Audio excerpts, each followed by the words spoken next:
Hello, everyone. Welcome to Quick Chat, your weekly podcast Oh on everything God. disability. Hey So, is that everyone. Jonathan? Hello. And welcome with special guest, Megan. How are you, Megan? I'm pretty good, Ibby. Thank you. Great to be here. It's great to have you back on our show. Today, we'll be talking about airport accessibility and disability accessibility in aviation. I And think I white will. paper. So, is that Jonathan?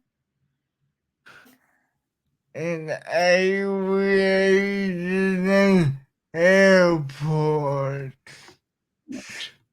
Oh, sorry. Thank you for the clarification, Jonathan. In aviation airport. So before we do get started, Megan, tell us a little bit about yourself and what you do. Yeah, absolutely. So I'm Megan Spindler Smith. I am the Deputy CEO of People with Disability Australia, which is a peak body. It is the peak body for people with disability throughout Australia. And we also happen to be, driving change around how we ensure that policies and the inclusion of people with disability in society are being done in a way that is disability affirming. And I'm lucky enough to be here with Mitchell Skipsey, and I'm sure that he would love to introduce himself. Thanks, Megan. Thank you. Yeah, my name's Mitchell Skipsey, and I'm a senior solicitor at the Justice and Equity Centre. We're a social justice law and policy centre, and my work in particular is within our what's called our strategic litigation team. So that basically involves us using a variety of legal tools to try and achieve systemic outcomes. And particularly the work I do is around disability rights. So that includes work on the NDIS, but also particularly for today's discussion around disability discrimination and accessibility rights. So that includes bringing legal cases. It sometimes includes talking about those cases or pushing for reforms to the law and government practices to make sure that people all have an equal right to do things like fly safely and in a way that sort of respects their rights and dignity.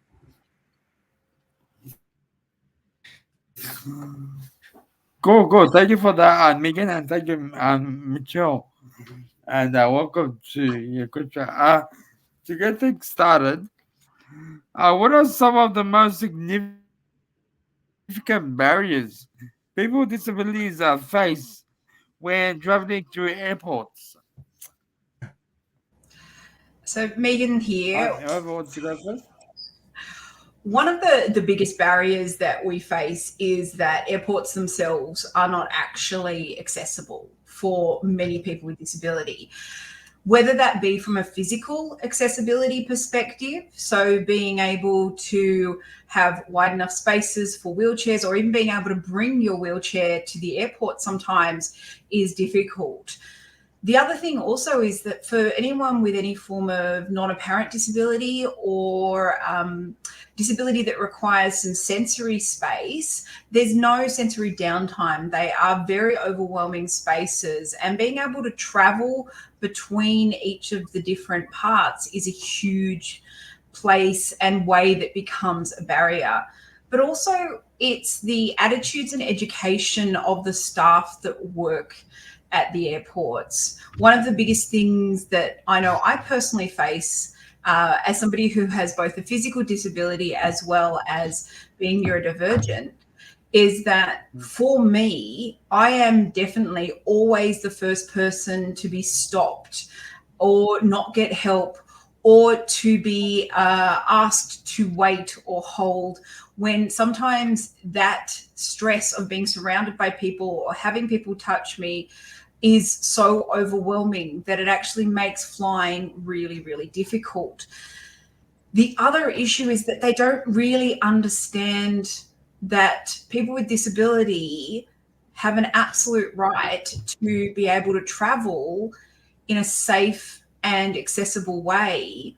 And so a lot of the time we're seen as difficult or asked to take additional pathway. So, for instance, when I'm a wheelchair user, which I am not a full-time wheelchair user, but when I am, if I have to take that on the plane, I have to go through a full registration process to even get on the plane. And I don't guarantee that at the end, it's not going to be damaged and that it's not going to impair my ability to actually go and do my job at the other end. So that's some of the significant barriers, is the attitudes. The airplanes themselves are not actually accessible, and it's really hard, especially when you have a non-apparent disability, for people to treat you with the respect that you actually need and understanding that you need.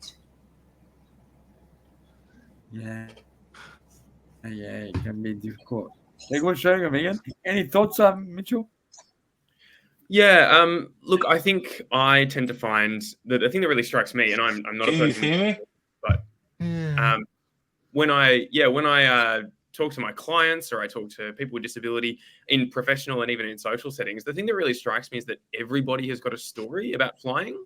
It's really universal, and so that's not necessarily.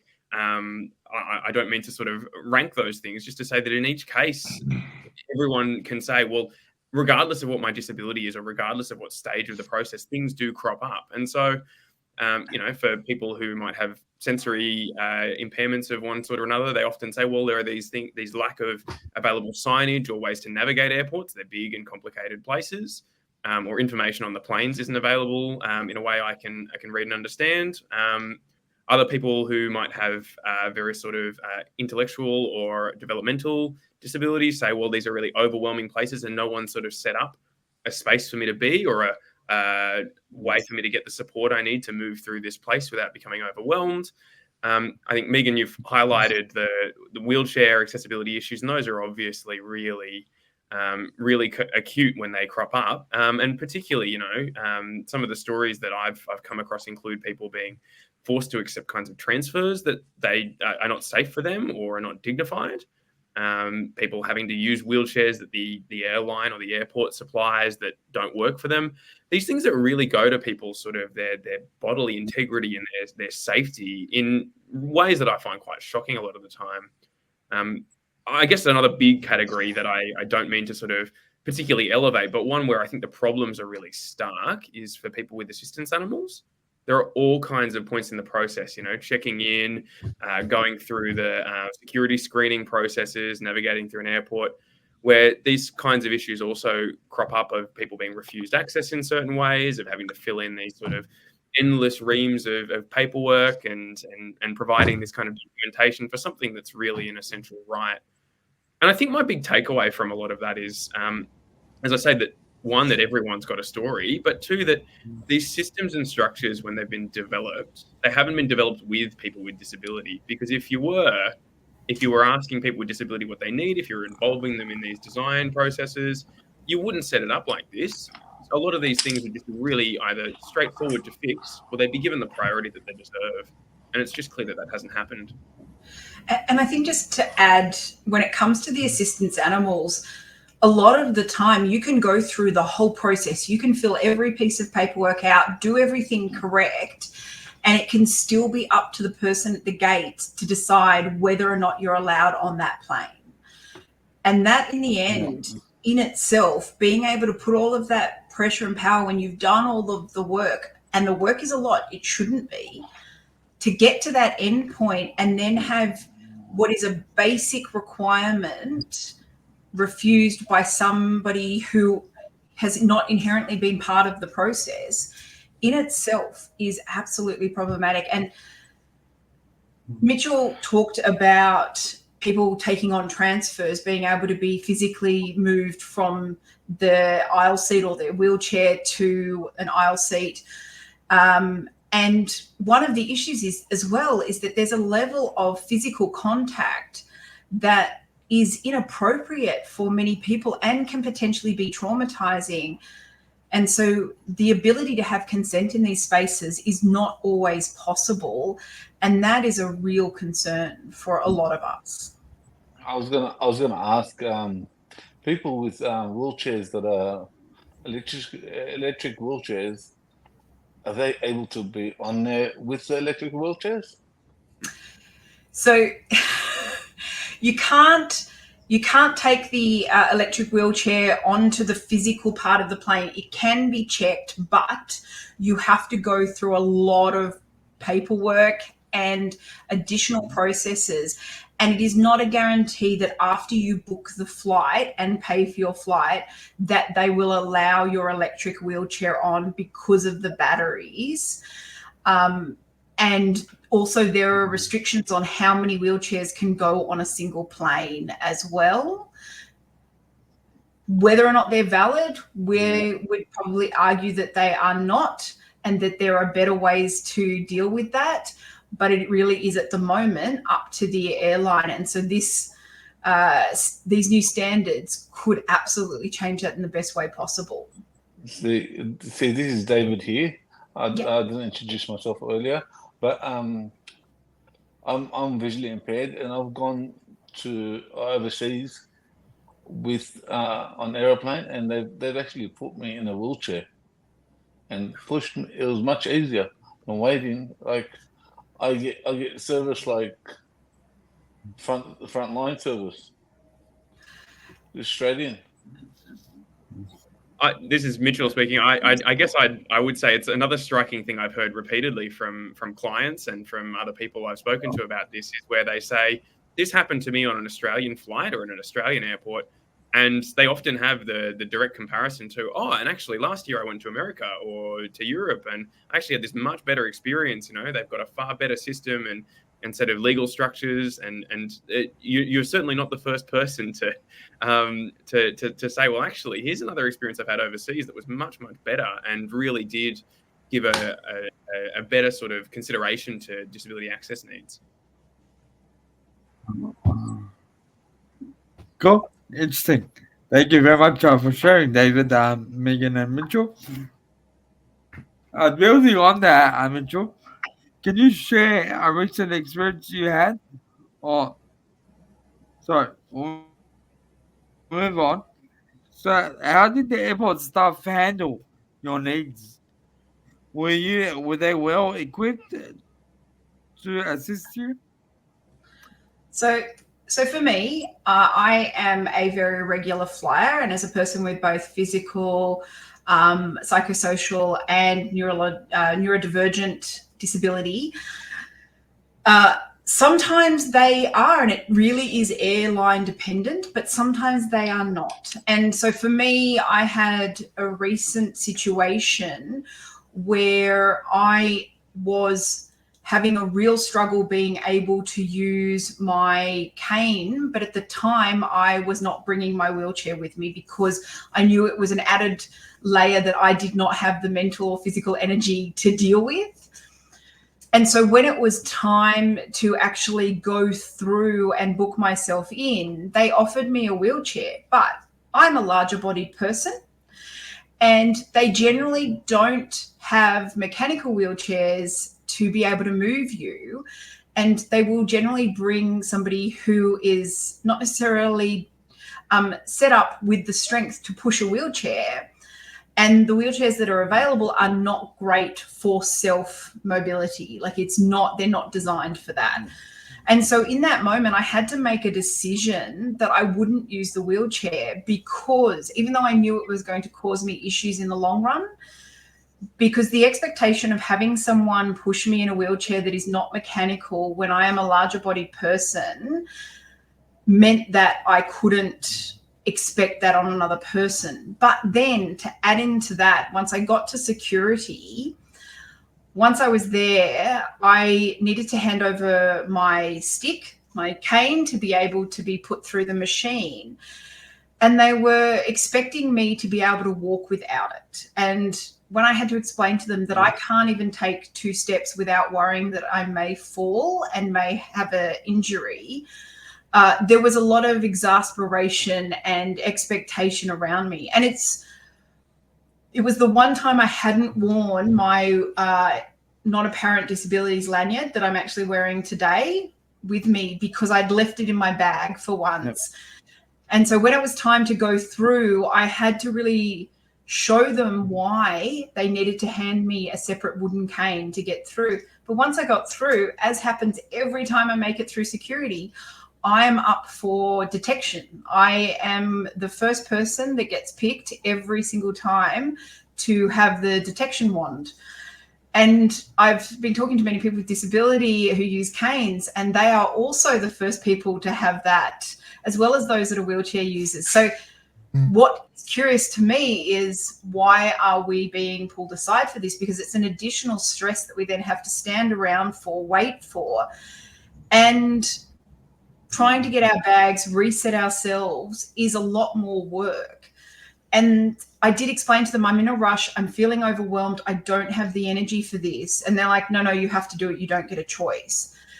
And I get that, but there needs to be some understanding that for sometimes this can be so overwhelming that it meant that I was struggling to speak the next day because of that factor, because I was so overwhelmed from the experience.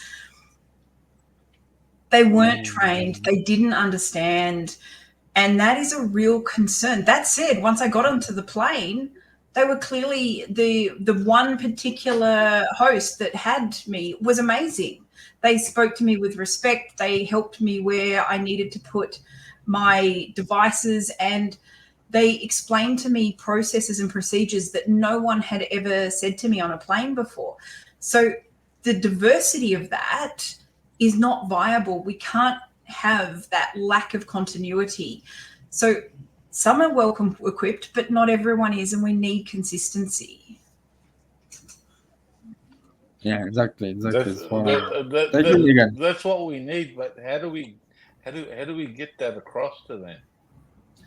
Well, you get people with disability to run the training. You get us, and you get us to be the ones leading that change. Listen to us, listen to what we know, and bring us to the table, because we can tell you what is needed and how to treat us with the dignity that the UNCRPD states that we have signed on to is the core of what we do. So very similar to the NDIS. Absolutely. They need us to tell them how it should work. Yeah, and I think I'd also just like to add to that to say that there's a real role for government to make sure that airlines and airports are towing the line on this, to make sure that really they are engaging in these appropriate sort of processes. They are co-designing these systems. They are involving people with disability in their voices. And I think we're probably going to at some point here talk about some of the sort of recent suggestions and initiatives that have been rolled out in that direction. But it really, I guess I would say that airports and airlines have been given a lot of opportunities to do this themselves. They probably haven't taken those opportunities, as we've sort of shown, I think, by the discussion we've been having here today. And that means I think there's a real role for government to step in and say, well, actually, we're going to require you to do your homework, to do this properly, and make sure you actually give the appropriate priority to these sort of human rights principles and the dignity and rights of people with disability. What about when they do the safety demonstrations and the person that's sitting there can't see it? Well, and that's a big risk. See, that's the thing, is that the safety demonstration on most Australian airlines relies on a visual component or a visual expectation. I've actually seen some other airlines that are non-Australian airlines that have actually got audio description versions available, but also they just use it as a standard part of the way they just broadcast it to the whole air, like the whole plane. And so those kind of things are very straightforward. Also, even just the little pamphlets they tell you to read, they don't have Braille. And granted, not every person who is blind or visually impaired can read Braille, but there are not other options to engage with that information and material that is not visually expected. That needs to change. It sure does. It sure does. And I'm sorry for the challenges that you've gone through, Megan. I think consistency is very important, especially when you're traveling overseas. And also, thank you, Mitchell, for sharing those valuable points. So I'm What going legal, to Mitchell.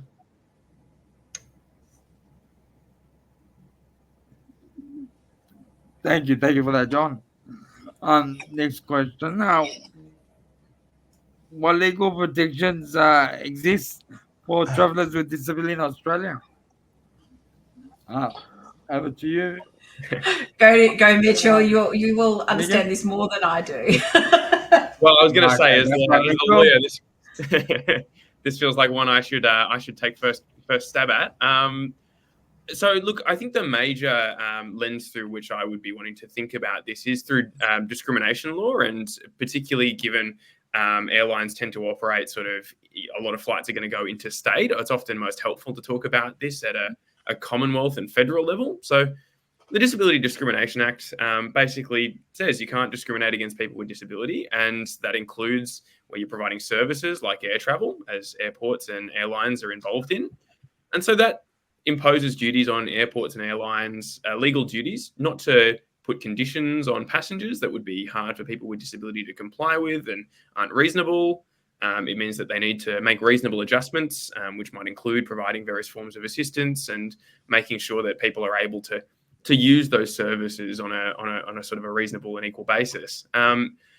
So that's the kind of the framework really that underpins this, and the way that applies to each stage of the process and each different airport and airline does depend on those individual facts to some extent. But the baseline idea is that there is an obligation to take those kinds of reasonable steps to make sure that these services are accessible. Now, there's also something that's made as part of discrimination law in Australia called the Disability Transport Standards. And so those apply to public transportation. So, and that flight is a form of public transportation. And so that says there are certain basic standards that need to be met by forms of public transport to make them accessible to people with disabilities. I guess, though, one major issue with the transport standards as they are right now is that while they do apply to airports and airlines, they haven't really been drafted. It sort of seems when you read through them, you don't see a lot of specific coverage of the really particular features of air travel. So there's an awful lot on there that specify things like train stations and bus stops, and how various seats should be laid out on the bus and that kind of thing. It's very clear that when these were drawn up, people were thinking about what does it look like to take a train or a tram or a bus. But it also, there's not the same level of attention being given to what does it look like to go through an airport or to get on a plane. And they don't really cover that aviation context specifically. And so that's, I think, for a long time, something that's been a real gap in the way that these transport standards help to regulate transport and air travel. And so really that meant that we were very pleased at the Justice and Equity Centre earlier this week to see on Monday, when the government released the aviation white paper, they've said they will be rolling out or co-designing a set of standards that will apply to air travel, aviation specifically, which will form a kind of an add-on, a schedule to those disability transport standards. And hopefully those will do a really good job of covering the things that we've been talking about that apply specifically in the aviation context, and making it clear that there is a minimum set of benchmarks that airports and airlines need to be hitting to make sure that their services are accessible. Wow. Interesting. And I think one of the big things that we absolutely agree with, and the reason that we partnered with JEC on this joint statement, but also on some of the work that we've done around this, is because those legal responsibilities need to be maintained, and those standards need to be something that people know and airlines understand what is expected of them. But also, we think about the fact that in New South Wales, there is a new airport being built right now. Is it being built with accessibility as a first point? Because when you make accessibility your first start, your first moment, rather than an add-on, then you're actually going to make it accessible for everyone. And that's the key that we have to think about. Travel is for everyone. And to have the right to travel means that you should have the right to travel in a safe and clear way that doesn't create damage for you or things that are imperative to your life. And I'd also add to that, we've talked about the importance of consistency in travel, that it be uniform across airlines and airports around the country.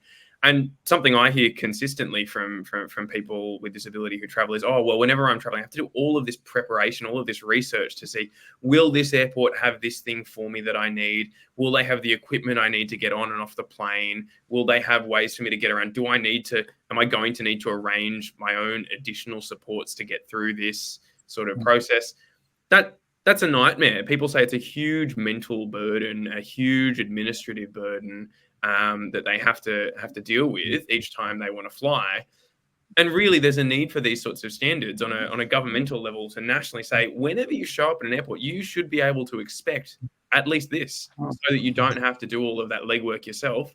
Because the airport and the airline have had to do that, as Megan says, right from the start. They've baked it into the cake when they were coming up with these systems from the outset. Yeah, no, exactly. Spot on. Megan, to look as an individual, as a traveler. Sorry, David, before you ask the question. Look, I hear a lot of positive stories about traveling, but I hear a lot of challenges as well, and that's kind of kept me away while traveling. So yeah, people like me, they hear these stories. We lack the confidence to travel. But it's something we'll do, but we just need that confidence. Sorry, David, go ahead. I had a brainstorm idea. I've got a computer background, so I was just thinking maybe we can create a software where people can play, like people can learn about travel, which has got already that in it, like Gran Turismo and all that. You've got the airplanes and all that. Just like a thing that a simulator. Yeah, simulator that flies and all that, and people with disability going on, and they learn how to treat them. I love that, David, especially because we know that there are heaps of those airplane simulators where you can physically go in. There are even places you can go to get into a fake cockpit and learn to fly the plane. Could you not also then have a version where you could do it for two things? One, as a person with disability, navigate the experience, but two, as an employee or somebody who is helping or should be working with you to navigate, learn about the experience through AI or a simulation style program. I mean, I love that. And we've got the technology. We just need to do it. Yeah, I'm thinking that's the way to go. So if you're going to manhandle someone, it's not really manhandling a disabled person. You're learning from a computer. Yep, I like that. And you're not really disturbing anyone. Yeah, Richard, is there any concerns from your end? Oh, look, lawyers are inherently conservative about technology, I think, a lot of the time. And so AI is something I'm very cautiously dipping toes into myself. But I mean, I've heard suggestions as far as the air travel process in the past where people have said, well, what if we just strap some GoPros to people with disability as they go through that, and you can play that back to an airport or an airline CEO and point out all the things they're doing wrong. This sounds like a way to use technology to get at something pretty similar, but in a way that's even more kind of effective. So I'm all for creative solutions to help improve those processes. Awesome. Now, thank you, David, for that, and thank you, Mitchell and Megan, for sharing. We'll move on to the question. I'll just bring up the next question.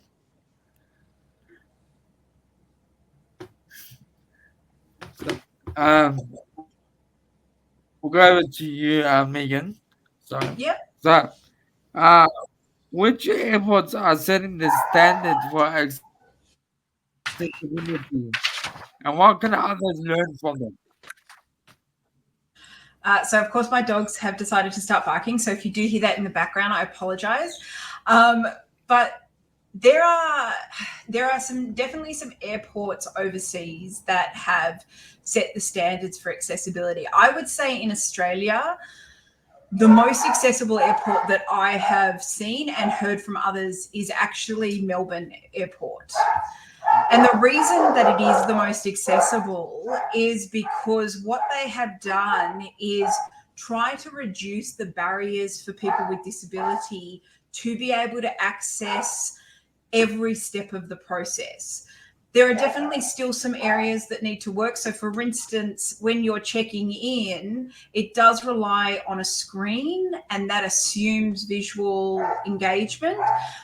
But they have got a couple of portals that are allowing some description or verbal interaction. So you don't just rely on visual requirements. Once you then get to security, one of the things that they have is they don't have a requirement to empty out all your bags and your items. Yes, you still have to empty your pockets as usual, but there is a specific assistance line that most airports have, but this one has a fully dedicated. It's not just kind of feeding you faster into the bigger queue. It's its own spot. And those people are fully trained on how to work with people with disability with dignity. And I know for me, I have had fantastic experiences. I don't need to ask for support. I don't get asked any awkward questions about my physical capability. It's just assumed, you've got a stick, I'll offer you a wooden one. You need to come through, we'll get your bag so no issue happens. They support you, talk you through the process, double check your consent at every point.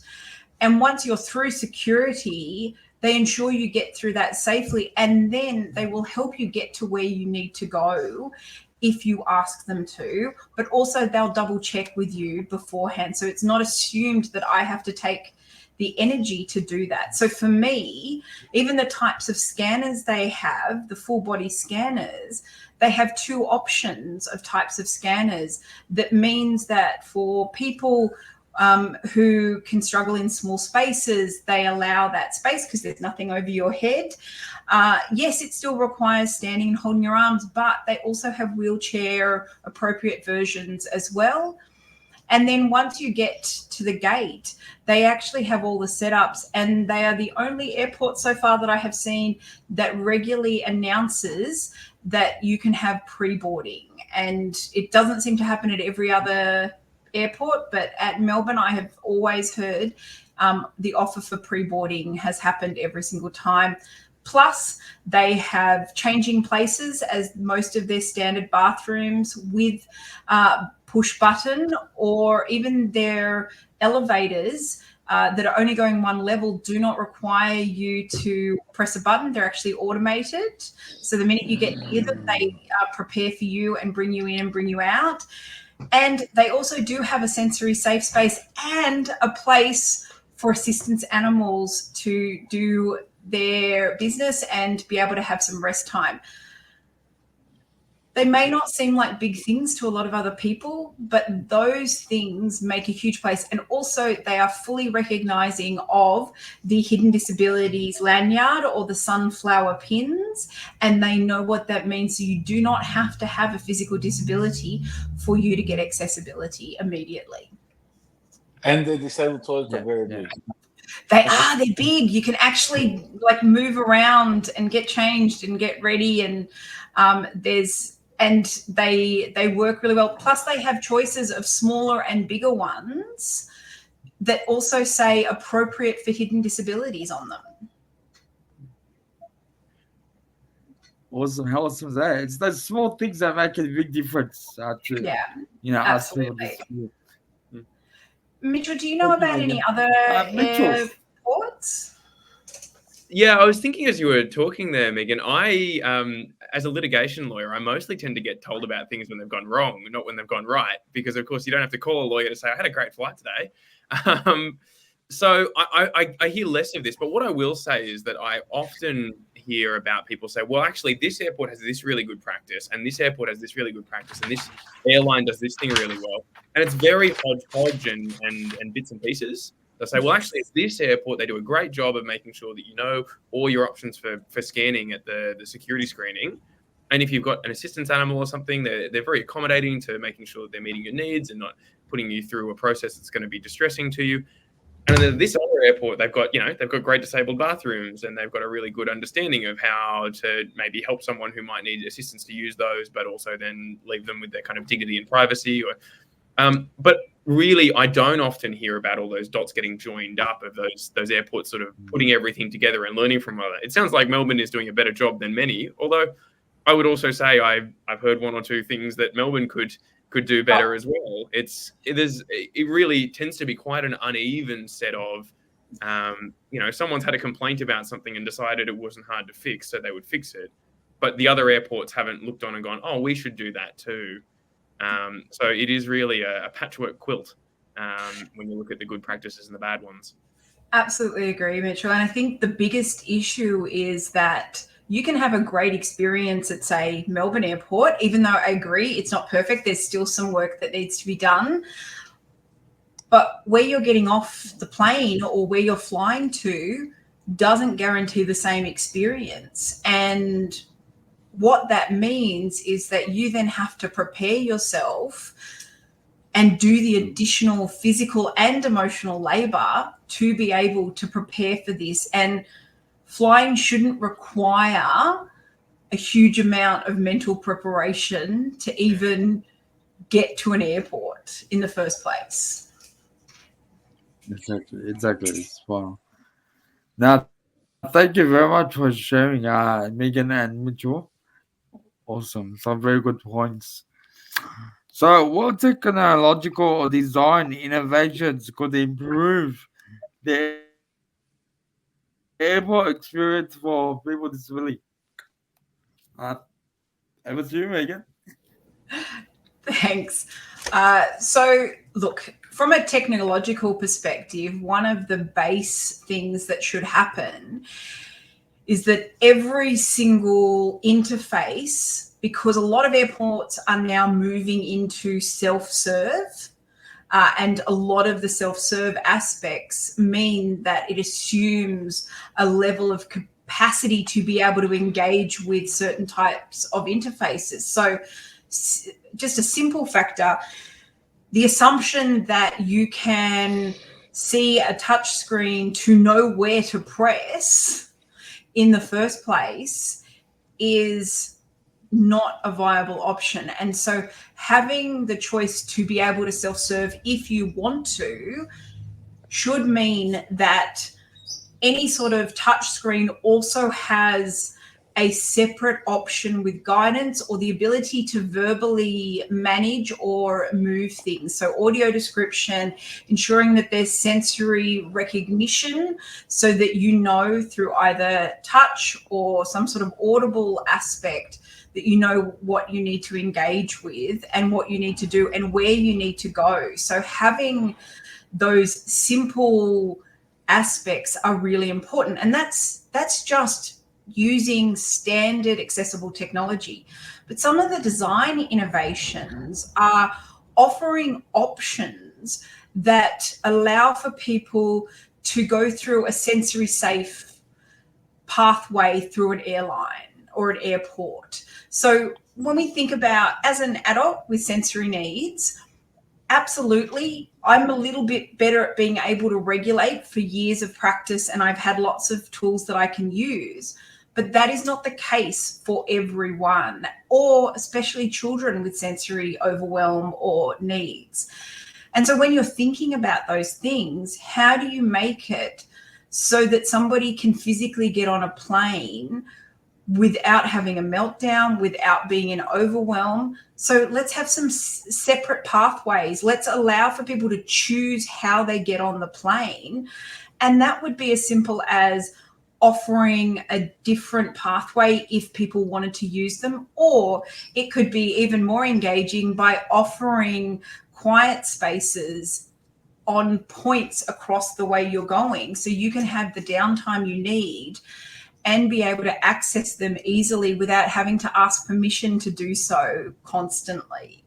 So those are just some little pieces. There are definitely some others. I'll let Mitchell talk about some, and then I'm happy to add any further. I was going to ask, have you ever had, Mitchell, mind you, some people are blind, some people are deaf. Sometimes it's hard to communicate with both. So wouldn't it be easier if you ask them verbally and with written, do you have a disability? And they can answer yes or no by a machine and to the machine, or if you're gonna be using a program, and if it's a program that gives you things you can type in or whatever. Yeah, look, I think there's lots of innovations like that could really be sort of applied in ways that sort of smooth out the journey in a lot of the ways that Megan's pointed to. But I suppose my comment would be that a lot of the time, it's not so much about coming up with new innovations as applying the things we already know how to do. So, I mean, to give one kind of example of this, if you look at the way that security screenings operate, it used to be that they all needed to have metal detectors, and that was often a really bad experience for people with sort of prosthetics, for instance, or with various kinds of assistance animals where there's harnesses or whatever that are made out of metal. And so on the one hand, you might say, well, isn't it great that we now have these things called body scanners that you can go through, and the body scanner will be able to generate pictures without having to just go beep, beep, beep at whether there's metal or not. And that should provide a more dignified and appropriate way to go through. The trouble is that you still see stories, even in places where there's body scanners in place, you still see these stories of people who get asked to take off a prosthetic limb, or getting patted down in ways that are really undignified, or being told, oh, sorry, we can't have your assistance dog come through here. Even though those things are technologically doable, even though we have the tech even might be installed at that airport, it's about the way in which the lag in training and in systems that would provide those things hasn't been put into place. So I think the things we're talking about communicating, about enabling better access, we kind of know how to do most of those things already. And I'm not saying that there aren't more ways to think creatively about them and to develop new technologies, but it's mostly a case of applying what we've already got in ways that are really not that hard. Absolutely agree with you, Mitchell. And I think one of the things that is so clear from this space is that if we don't educate the people on the ground doing the work, relying on systems is going to set up a space where they may not feel they have to actually do anything about it themselves. One of the things that I know that has been looked at as part of some innovation work was this idea of having a disability passport, where you ostensibly provide the information through your passport, and it can be through a chip that gives information directly to people, which is a great idea in concept as long as people use it for the right things, and that it doesn't become a way to create more barriers or more work for people with disability. So as long as we are at the center of designing it so those inherent consequences don't occur, then all of these experiences are absolutely possible. And agreed, Mitchell, innovation isn't about big changes. It's about the little things you can do with what you've already got.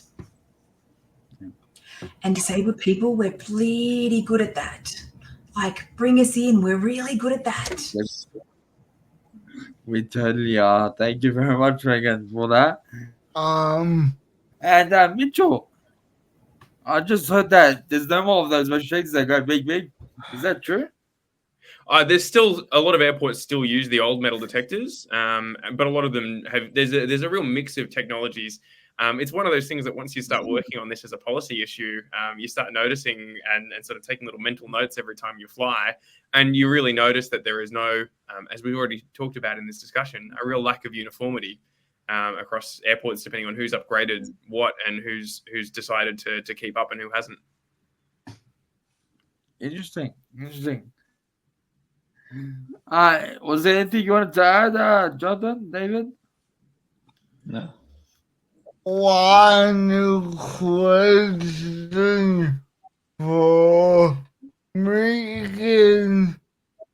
How can people with disabilities and I advocate for better accessibility at airport? Absolutely. So there's a few ways we can advocate for better accessibility as people with disability. First of all, talk to those that are in charge of making the decisions. Let them know what you need and share your opinions and your experiences. Talk to the transport ministers. Ensure that you share your ideas. Share your ideas with groups like People with Disability and the Justice and Equity Centre, because we have the capacity and the energy to do that work on your behalf, but we need your experiences and knowledge. And you don't always have the time or energy to do it yourself. So share that stuff with us and we can put that information forward for you as well. The other thing to think about is when you are traveling yourself, sometimes you're going to have to advocate for yourself on the ground, in the moment. And one of the best ways to do that is to know what you are allowed to do. And so I know that the Justice and Equity Centre have got a lot of great information. I know I've used it myself that really helps to understand what my rights as a traveller with disability are.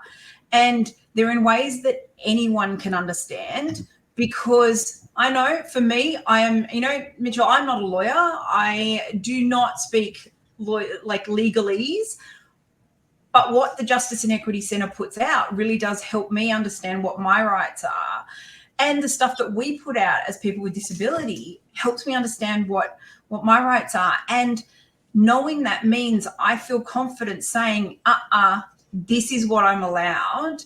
Please respect my needs as a disabled person to have equity of access, because it's not about equality, because we don't have that yet. It's about having equity of access. And sometimes it's about knowing that you actually have the right to speak up and say, this isn't right. This isn't working for me. I need your help and I need you to respect me as an equitable human being. A lot of the problem is communication. Yeah. Now, if they've communicated to us properly, we can communicate back and tell them, this is what we need. If you can guide us that way, then everything will run smoothly. Absolutely. That's right. If they don't communicate, and plus in airports, sometimes there's a language barrier. Absolutely. Yeah. Yeah, thank you, David, for that. Sorry, go ahead. Oh, I was just going to really, I guess, build on what Megan was saying there too. I think some of the things that we've talked about in the recent white paper and these sort of pretty good policy announcements that we're seeing there, the white paper really, and government in developing it, really drew on stories. They talked pretty heavily about things they'd heard through the Disability Royal Commission about airports. They said, look, this stuff keeps coming up in the newspapers. We keep hearing about these complaints, these experiences that people have. And so I think it has been really important that, and I want to sort of pay tribute to the courage and the persistence of the people that have done this to say this isn't right and to keep speaking out about these sorts of issues.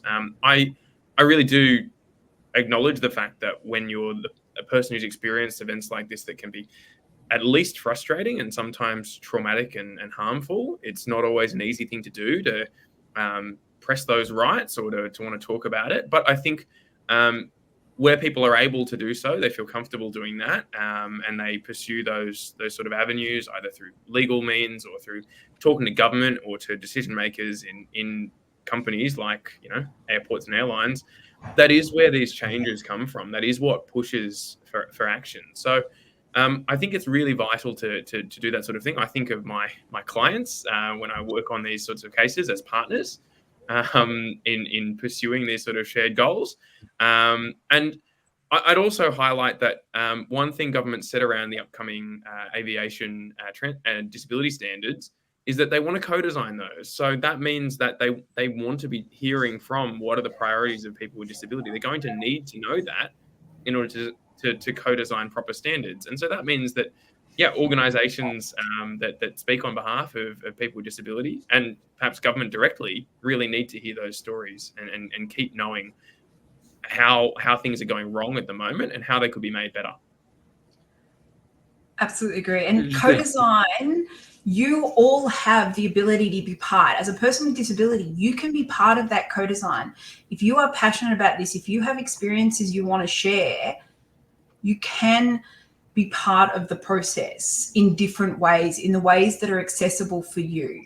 So always know that you can either come to us and get support to do that, or you can directly work with the government. There's lots of different options where co-design is about us ensuring that what we need is going to happen in the way we need it to happen to ensure that we just have the basic human right to travel in a safe and not overwhelming way. Exactly.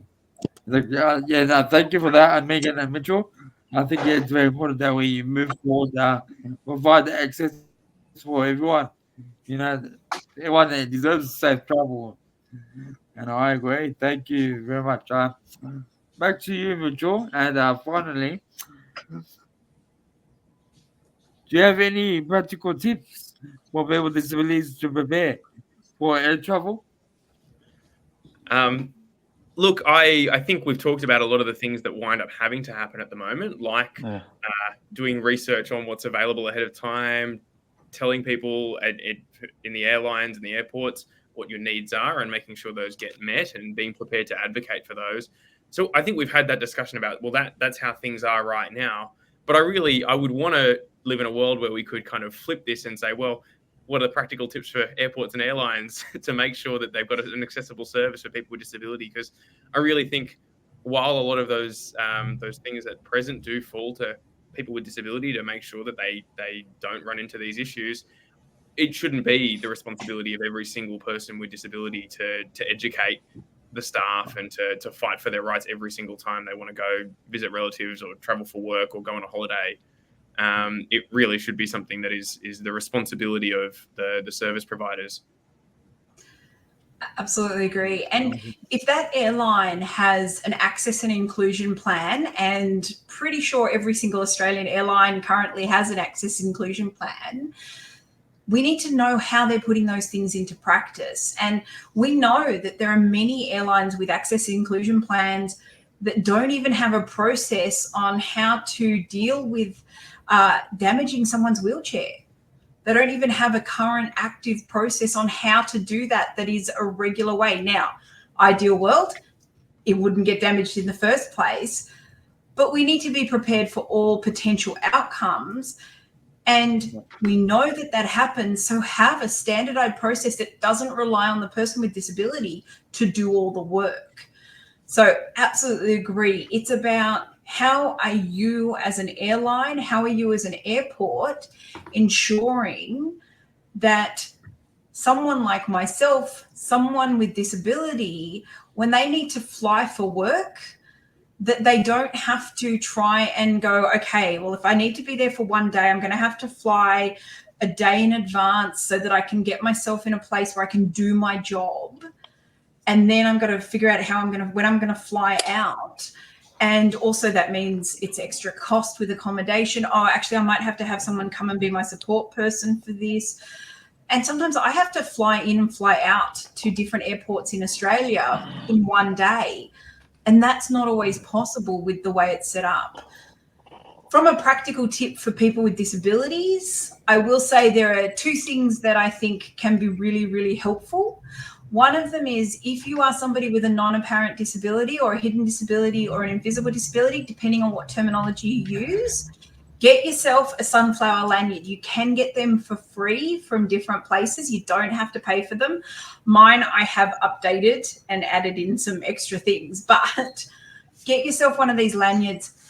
They do give you the space to be able to ask for the accessibility. Plus, I have an added bonus. I've added on mine some different things that I use. So I've got some, for me, these are sensory loop tools that help me. I also add on a fidget on mine as well as lip balm because that's something that helps me. And I also just make sure I wear that and then I've got everything I need easy to grab. But also, it's something that I can use to help me travel in the best way possible, which means I don't have to get up and down, and it's on my person. Also, I wear dresses. They don't always have pockets. So this is a good way to help from that. The other thing that I would say as well is be prepared with something that's going to make you feel comfortable, but is not overwhelming for you to carry. So whether that is a small piece of warm blanket or a jacket or something that's soft and squishy, bring it with you. There is absolutely no shame in using things publicly that will help you. I will always have, so I'm about to demonstrate, I have lots and lots of different kinds of fidgets. This is I'm obsessed with Triceratopses. So this is my favorite Triceratops one, but I bring these with me. I have just the head versions of them that I take on planes that help me because I can use the spikes to open cans of drink if I need to, because it's actually got multiple uses. But also it gives me something to use or to engage with when I'm feeling overwhelmed by the travel. And probably the last thing is if you're a walking stick user like me, making sure you get one that can fold and bring one that you don't care if it breaks, because sometimes when they fold, they can break. Don't bring your beautiful ones with you. I wish I could say you should, but yeah, I always try and not use my beautiful ones when I travel. Yeah, because there's that risk. Absolutely. But yeah, now get yourself a fully accessible lanyard, huh? That's Yeah. awesome. Thank you for sharing, Megan. No worries.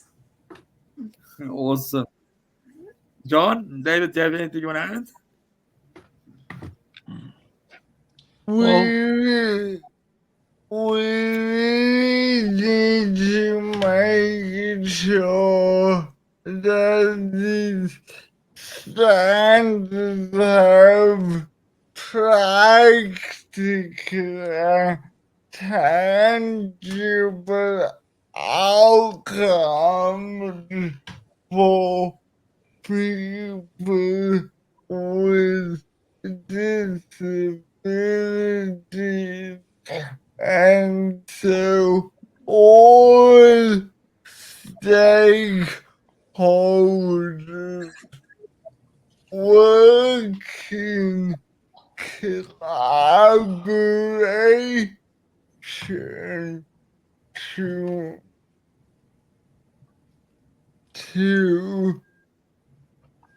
bring about ease of access. Absolutely agree, Jonathan. If these standards are fantastic. This is why we're excited about them. And they are going to make a difference if we put them into practice. So let's make sure they're put into practice with people with disability at the center of them being put into practice.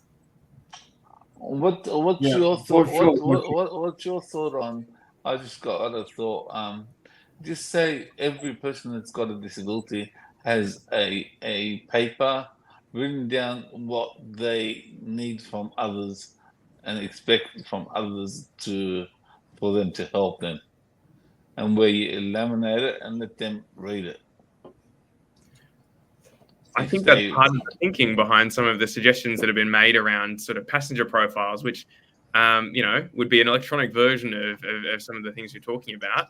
I think, as Megan said, there's questions you want to have answered about privacy and about the way that those are used, but it is the sort of thing where, as long as it reflects the priorities and the needs of people with disability, there's no reason why airports and airlines couldn't do something like that and make sure that they know these things in advance, that you don't need to keep repeating yourself every time, and they can make the necessary arrangements.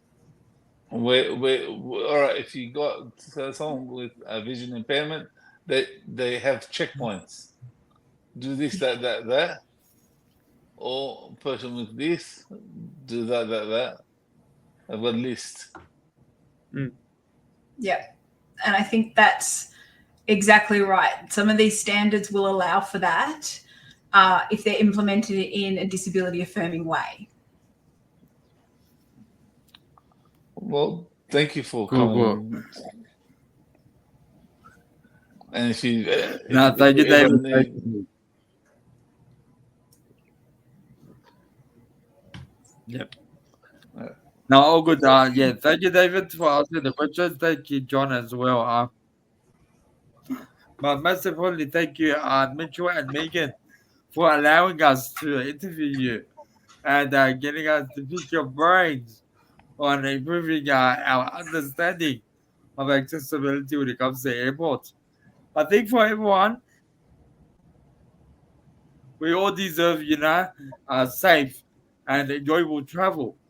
But in doing so, we are faced with challenges along the way. So thank you for sharing, Megan and Mitchell. It's always a pleasure having you on the podcast. It's always good to, come back for more, give us updated. Anytime, Ivy. Thank you, Ivy, David, and Jonathan. Greatly appreciate it, and awesome to be doing this with you, Mitchell. Thank you. Feelings mutual, Megan, and my thanks to everyone. And hopefully next time we come on, we've got even more good policy news. Yes, be awesome. I hope so. For the viewers out there, thank you for watching Good Trade. You're your back outside of everything disability. please like and share. As we talk about more things to do later. Good luck.